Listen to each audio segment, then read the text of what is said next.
الحمد لله تعالى نحمده ونستعين به ونستغفره ونعوذ بالله تعالى من شرور أنفسنا ومن سيئات أعمالنا من يهده الله تعالى فلا مضل له ومن يضلل فلا هادي له وأشهد أن لا إله إلا الله وحده لا شريك له وأشهد أن سيدنا محمدا عبده ورسوله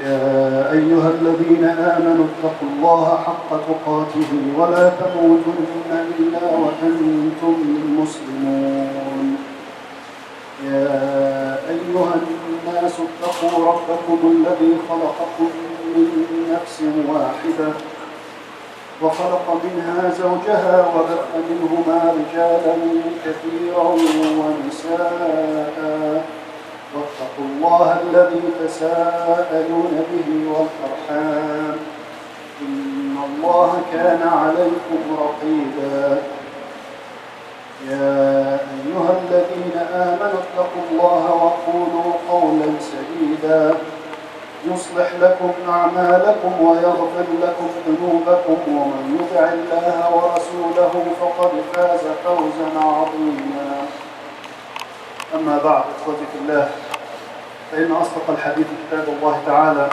وأحسن الهدي هدي محمد صلى الله عليه وآله وسلم وشر الأمور محدثاتها وكل محدثة بدعة وكل بدعة ضلالة وكل ضلالة في النار أما بعد. Today inshallah, brothers and sisters, we're going to talk about two topics inshallah briefly.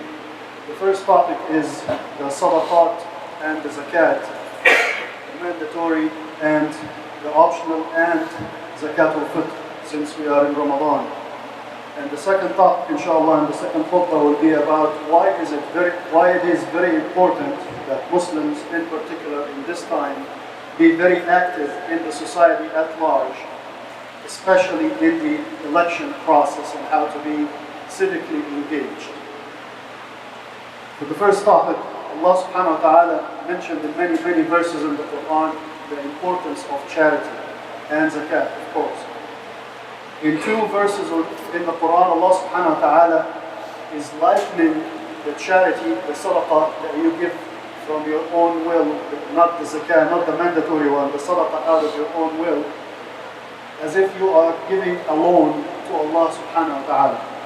In Surah Al-Baqarah, at the Cow, chapter 2, ayah 245.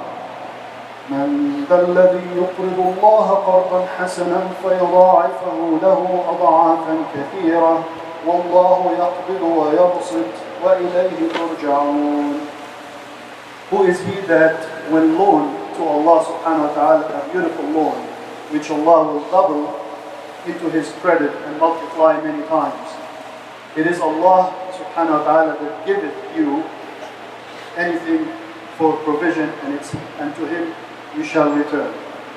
In Surah Al-Hadid, the Iron, chapter 57, ayah number 11, من ذا الذي يقرض الله قرضا حسنا فيضاعفه له وله أجر كريم. Who is he that will loan to Allah subhanahu wa ta'ala a beautiful loan, for Allah will increase it manifold to his credit, and he will have besides a liberal reward. Allah subhanahu wa ta'ala likened also those of us who give in charity as a plant. In Surah Al-Baqarah again, chapter 2, ayah 261. مثل الذين ينفقون أموالهم في سبيل الله كمثل حبة أنبتت 7 سنابل في كل سنبلة 100 حبة والله يضاعف لمن يشاء والله واسع عليم. The parable of those who spend their wealth in the way of Allah is similar to that a grain of corn. It grows 7 ears, and each ear has 100 grains. Allah gives manifold increase to whom He pleases, and Allah creates for all, and He knows all things. So the charity other than in the month of Ramadan. We know in the month of Ramadan the rewards for the good deeds is multiplied many, many more folds. But the charity that you give out of your own will, not the zakat, Allah subhanahu wa ta'ala inshallah doubles it for you in reward 700 times.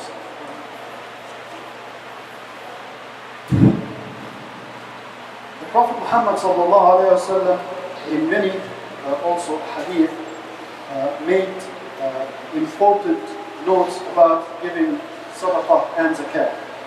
So in a few hadith, the Prophet ﷺ said, the one amongst you who believe in Allah and the last day, the day of judgment, let him honor his neighbor, and in another time, let him honor his guest. Even that when you take care of your guest or your neighbor, you're spending from your wealth and time. And time is part of wealth, because you could do something else during that time that brings you wealth. So you're spending from your time and your wealth in the way of Allah subhanahu wa ta'ala, even for your neighbor or your guest. In another hadith, Prophet Muhammad sallallahu alayhi wa sallam said, he swore by Allah subhanahu wa ta'ala, he said, I swear by the one whose my soul is in his hand. Money or wealth does not decrease when you give sadaqah. What is the meaning here, brothers and sisters? The meaning is Allah subhanahu wa ta'ala puts blessings in whatever you have and opens ways for you to gain more and more, inshallah, if not in this life, then in the hereafter. Prophet Muhammad sallallahu alayhi wa sallam also said in a hadith, myself and the one who takes care of the orphan are like those two in Jannah. And it's important when you say that hadith to do this, because that's part of the hadith. Prophet ﷺ also said in another hadith, be mindful of Allah subhanahu wa ta'ala, ittaqillah, be mindful even if it was half a date, a pound date. Another hadith from the Prophet ﷺ, your smile in the face of your brother is sadaqah. The other part of charity, brothers and sisters, of course, is zakat. And I'm going to start, since we are in the month of Ramadan. It is obligatory on the able Muslims, financially able, the head of the family, to give out what is known as zakat al-fitr before the Eid. So I believe that starting from now you can start giving zakat al-fitr. So by the time of Eid, no one would wait, for example, to go and look for things to buy. You can buy the things from now, whether it's clothing, whether it's food, whatever helps the people that are receiving this zakat al-fitr. So you can get it out from now. So every member of the family, of your household, you should give zakat al-fitr for. In the previous years, I believe it was $10, and some scholars said more, but as much as you can, inshallah, but for every member of the family. Even if you have a servant in the family, you're obligated to also give zakat on them. أقول قولي هذا وأستغفر الله لي ولكم.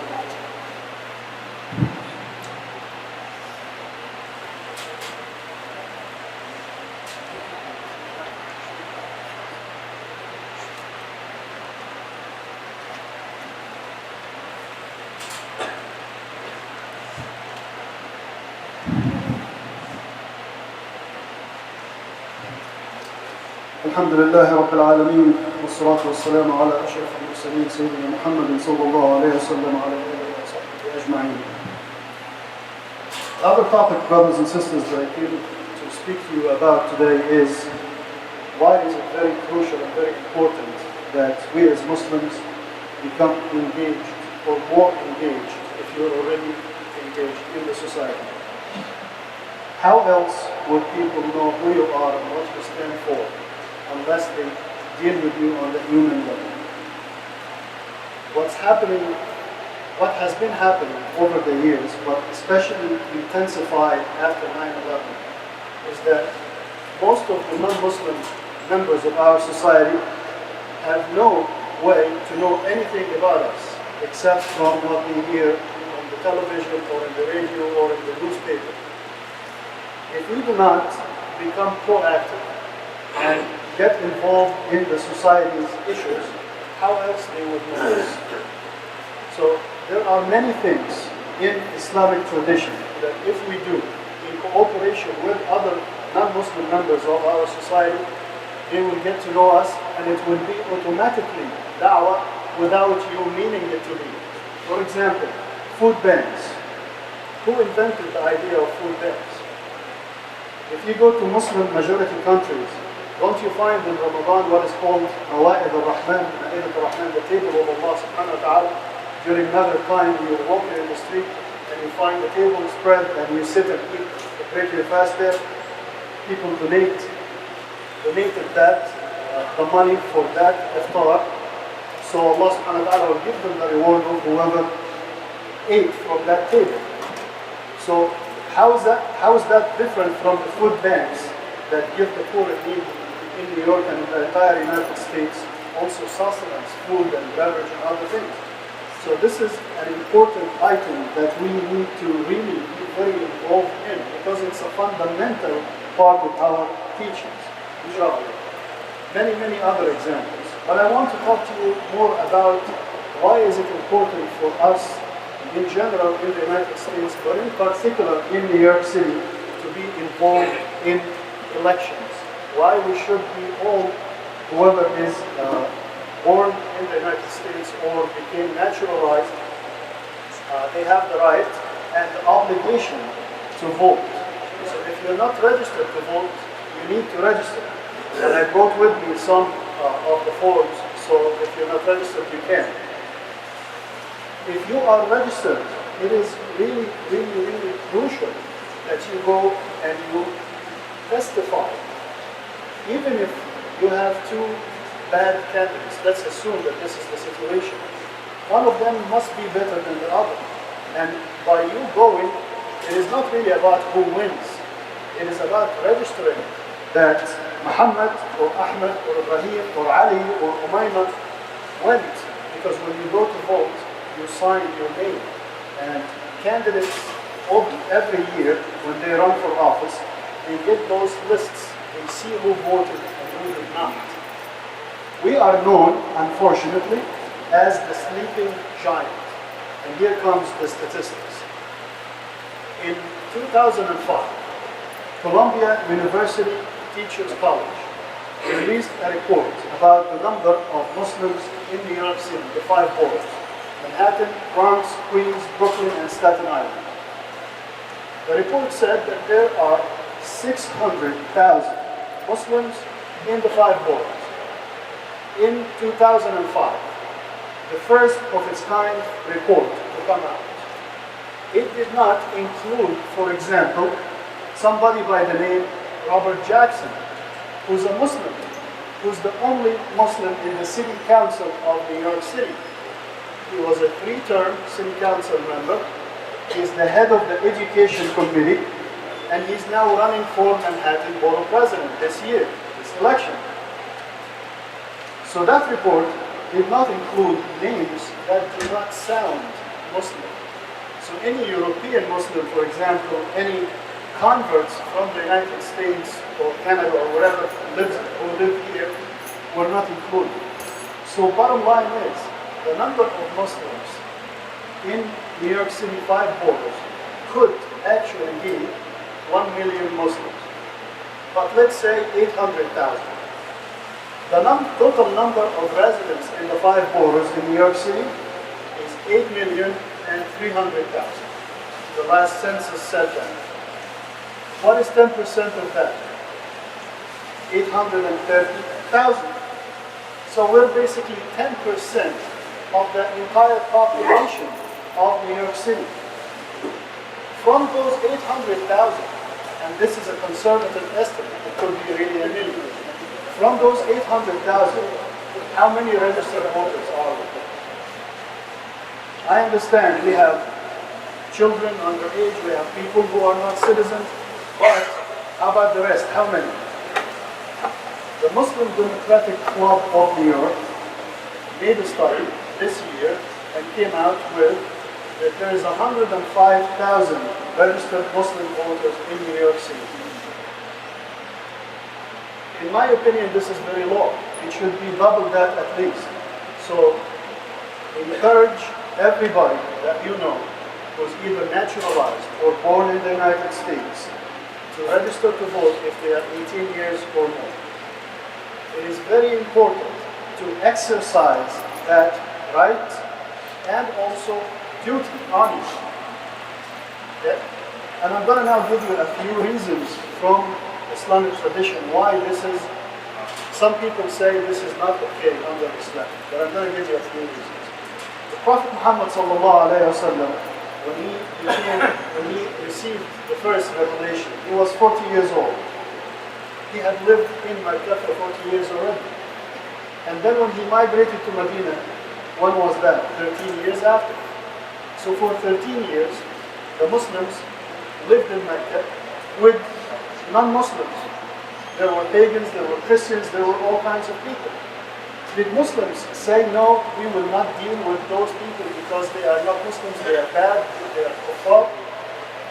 On the contrary, how else those people would receive the message unless they see your behavior, your manners, your good character? And, for example, China, how did China was opened by the early Muslims? Through the merchants. They saw that Muslim merchants, very clean, very behaving, very honest in their trade, and that's how we have like 30 or more million Muslims in China today. So Muslims should not and did not in the past boycott or isolate themselves in corners and they engage in the society. Another example is Umar ibn al-Khattab radiallahu anhu, the second Khalifa. When he became the Khalifa, what did he do? He stood on the minbar and gave a khutbah. In today's example, what happens when the person becomes the Khalifa or the president? He gives an address, he gives a speech. So President Obama gave an inaugural address when he became the president.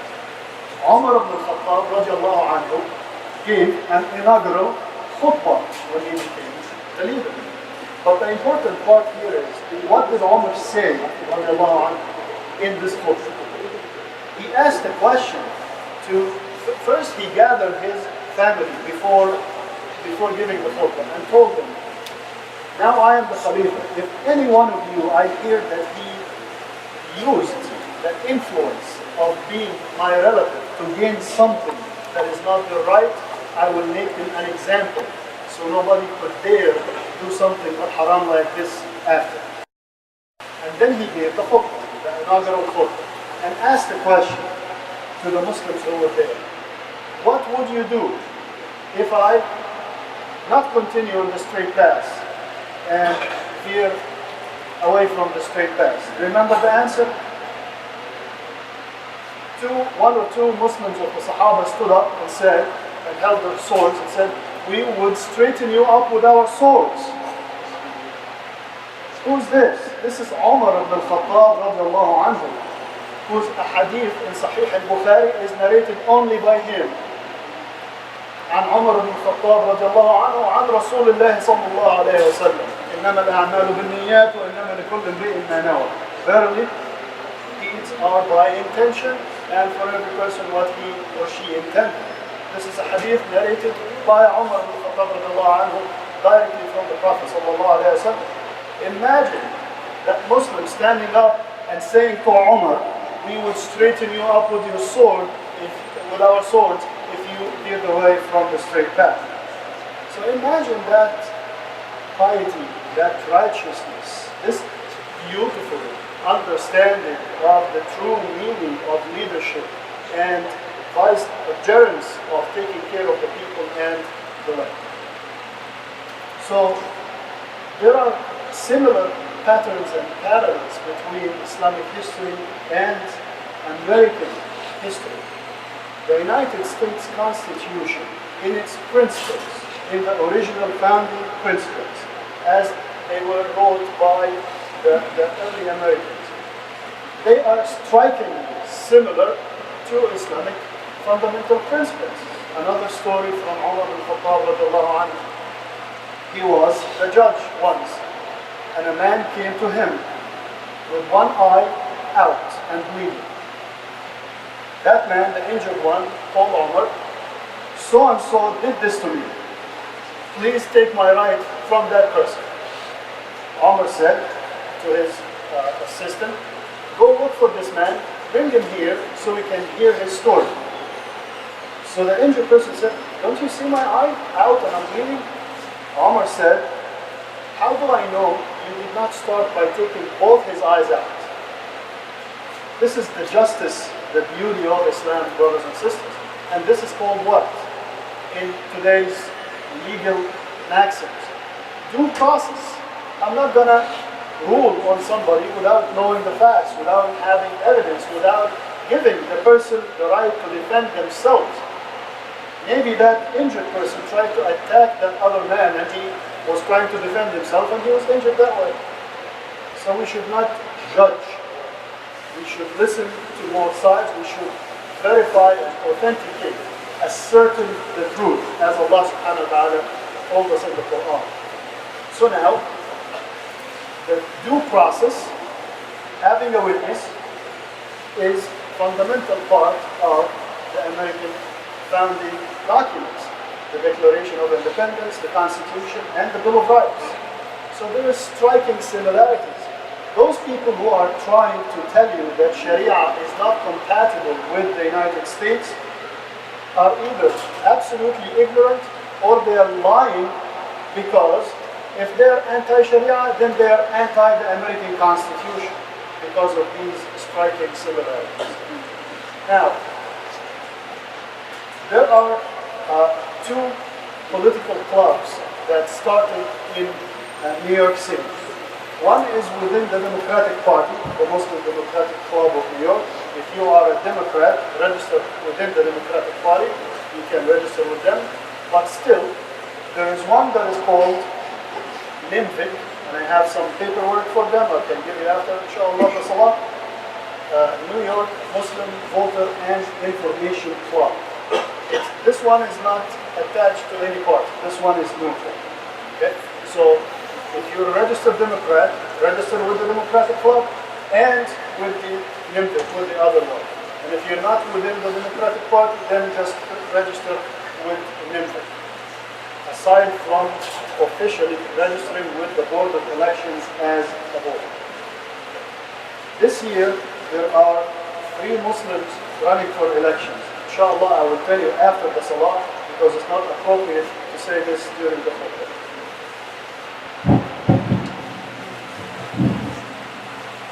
May Allah subhanahu wa ta'ala accept our siyam, our qiyam, our sadaqat, and our zakat, our prayers, and all our good deeds. Ameen. May Allah subhanahu wa ta'ala grant us His mercy, forgiveness, save us from hellfire and all torment in this life and in the grave and in the hereafter. May Allah subhanahu wa ta'ala make us from the people of the highest degree in Jannah with the Prophet Muhammad sallallahu alayhi wa sallam. ربنا تقبل منا إنك أنت السميع العليم وتب علينا إنك أنت التواب الرحيم. ربنا آتنا في الدنيا حسنة وفي الآخرة حسنة وقنا عذاب النار. ربنا أفرغ علينا صبرا وثبت أقدامنا وانصرنا على القوم الكافرين. ربنا لا تؤاخذنا إن نسينا أو أخطأنا. ربنا ولا تحمل علينا إصرا كما حملته على الذين من قبلنا. ربنا ولا تحملنا ما لا طاقة لنا به. واعف عنا واغفر لنا وارحمنا أنت مولانا فانصرنا على القوم الكافرين. إن الله يأمر بالعدل والإحسان وإيتاء ذي القربى وينهى عن الفحشاء والمنكر والبغي يعظكم لعلكم تذكرون. اذكروا الله وأقيموا الصلاة.